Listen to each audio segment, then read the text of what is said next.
Calling the Vivo Y500 Pro a mini flagship is basically corporate gaslighting.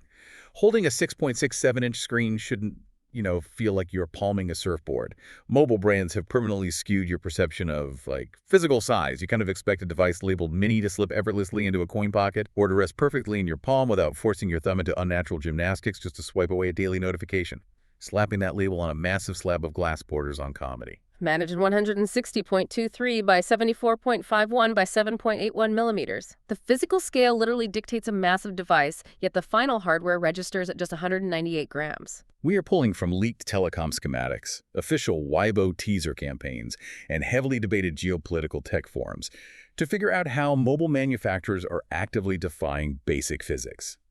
The real engineering feat is what they actually crammed into that sub-200-gram chassis. You look at the raw specifications of the Vivo Y500 Pro, and the math just sort of falls apart. A 7,000 milliamp hour battery sits at the core of this device.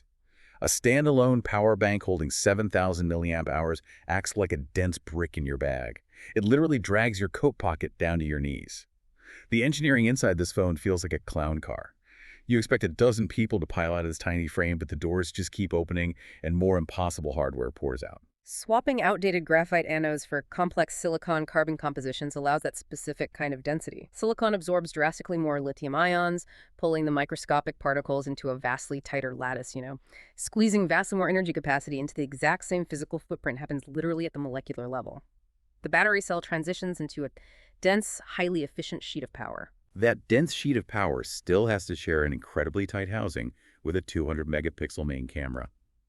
Samsung's ISOCELL HP5 is basically a massive piece of optical hardware. They paired that main shooter with a tiny 2-megapixel depth sensor, cramming more lenses into the back panel, plus they packed in a 32-megapixel front camera. You run all of this on a MediaTek Dimensity 7400 chip, 12 gigabytes of RAM, or Geno's 6 based on Android 16, and you choose between 256 or 512 gigabytes of storage. Pushing 90 watts of fast charging through a compact internal structure generates a ridiculous amount of thermal waste. The device basically cooks itself from the inside out. They also secured IP68 and IP69 ingress protection ratings. The internal cavity is entirely sealed off. Zero airflow enters the chassis.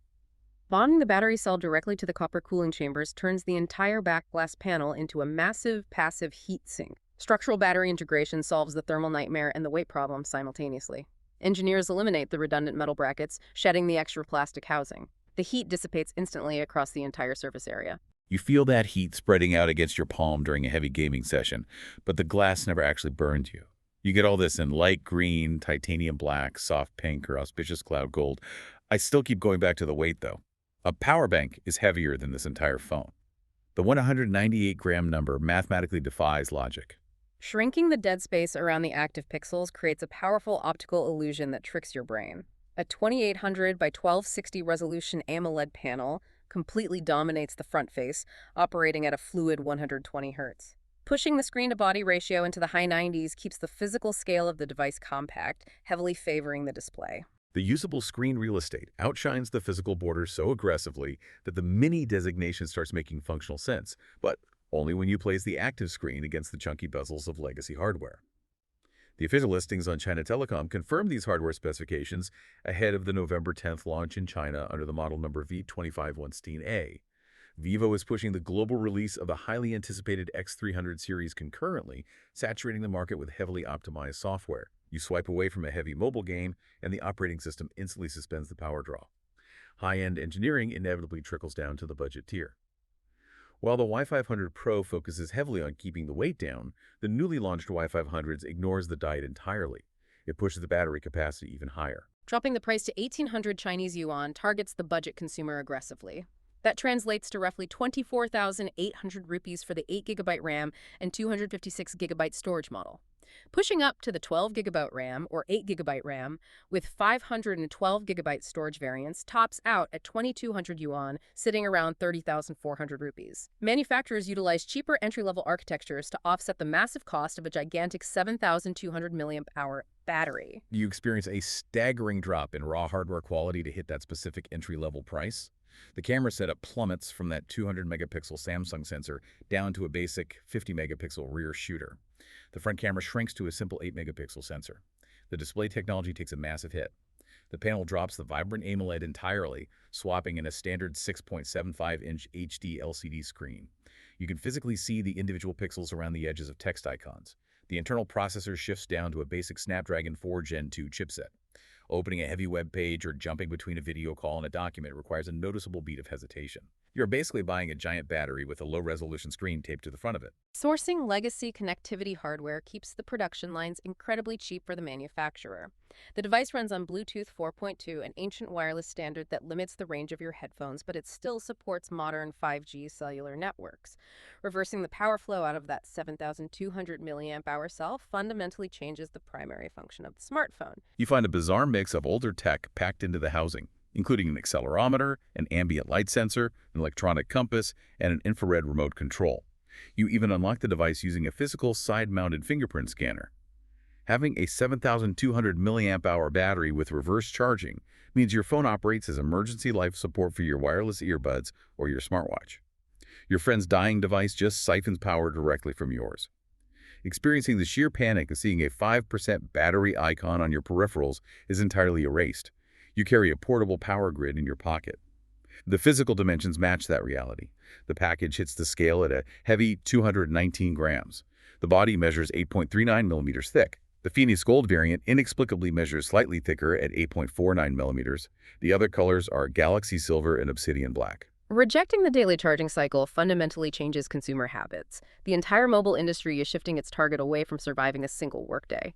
The new baseline expectation demands multi-day autonomy. You forget to plug your phone in overnight, you wake up, and the device still holds a massive 60% charge. The anxiety of hunting down a wall outlet in a crowded airport terminal vanishes completely. The 7,000 and 7,200 milliamp hour benchmarks are already functioning as mere stepping stones. The leaked Vivo Y600 Pro is confirmed to feature a staggering 10,200 milliamp hour battery. Online communities scrutinize these massive hardware releases down to the microscopic level. Viral tech showdowns are pitting the newly launched Y500 Pro directly against its predecessor, the Y400 Pro. They debate every single physical dimension and minor camera output difference. Tracking these specification breakdowns allows geopolitical websites to monitor supply chain dominance across international borders. Publications like the Fathom Journal analyze the raw battery capacities to gauge national advancements in mass-producing high-density silicon components. Dominating the silicon-carbon battery manufacturing pipeline grants a massive strategic advantage in global trade. A country that efficiently scales up 10,200 milliamp hour mobile batteries can easily translate that exact same manufacturing technology into electric vehicles and massive grid storage facilities. Carrying a 10,200 milliamp hour device rapidly becomes a physical liability or an actual TSA security risk. You are dragging a massive block of volatile lithium onto commercial airplanes and into incredibly crowded subway cars. A catastrophic thermal failure on a battery of that size stops being a minor inconvenience and becomes a highly dangerous localized event. Regulating lithium-ion batteries by watt-hours caps standard carry-on electronics at 100 watt-hours per battery. A 10,200 milliamp hour smartphone battery operating at a standard 3.8 volts calculates out to roughly 38.7 watt-hours. The hardware safely clears the legal limits for air travel, staying well below the threshold that triggers immediate confiscation at the security checkpoint. You still have to account for the physical reality of human error.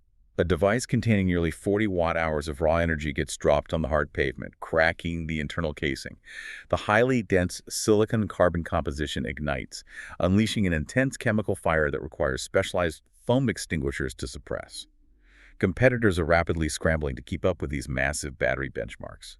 Leaked schematics show the upcoming OnePlus Ace 6 Ultra pushing an 8,600 milliamp hour battery, integrating a Dimensity 9500 chip, and entirely removing the standard volume rocker interface for a radically redesigned gaming controller setup. Pushing the battery boundaries forces the entire mobile ecosystem to adapt instantly. The hardware stops acting merely as a communication portal and assumes the role of a localized energy grid. We track the hardware trajectory from the mini 198-gram Y500 Pro all the way up to the massive 5-figure battery capacities looming on the horizon.